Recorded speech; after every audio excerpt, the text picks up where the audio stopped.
We all know the face of domestic violence is just as elusive as the abuser. According to the National Coalition Against Domestic Violence, 15% of all violent crime is attributed to intimate partner violence. Justus Bobbitt is the daughter of Yetunde Price, older sister to Venus and Serena Williams. Intimate partner homicide and corollary homicide are the fatal finales of domestic violence, a fate Yetunde Price found herself unable to escape. So 11 years ago, on September 14th, 2003, there was a fight party. Actually, the fight party was on September 13th.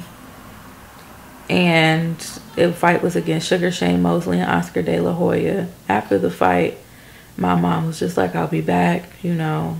And I trusted that because she did that often.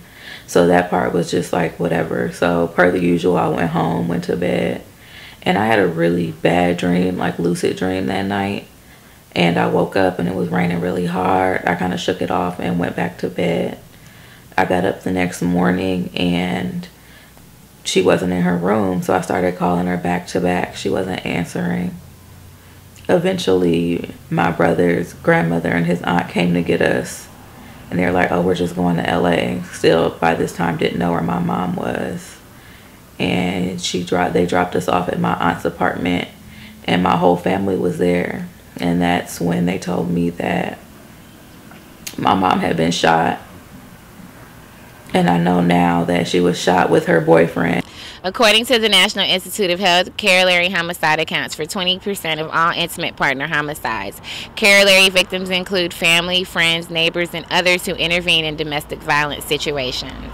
So 11 years later, I just wanted to shed light on corollary violence as a whole. I think that it's important because corollary violence could happen with police or your spouse or your girlfriend or your cousin or your brother or your mom or anybody that's in correlation to you personally or at the time of the homicide. And I just think that it's really important to be in healthy relationships and to not sacrifice being in a healthy relationship for anything else. To learn more about corollary violence or how you can help a loved one in a similar situation, please visit the National Coalition Against Domestic Violence at ncadv.org. From Washington, D.C., I'm Jessica Lihalakha.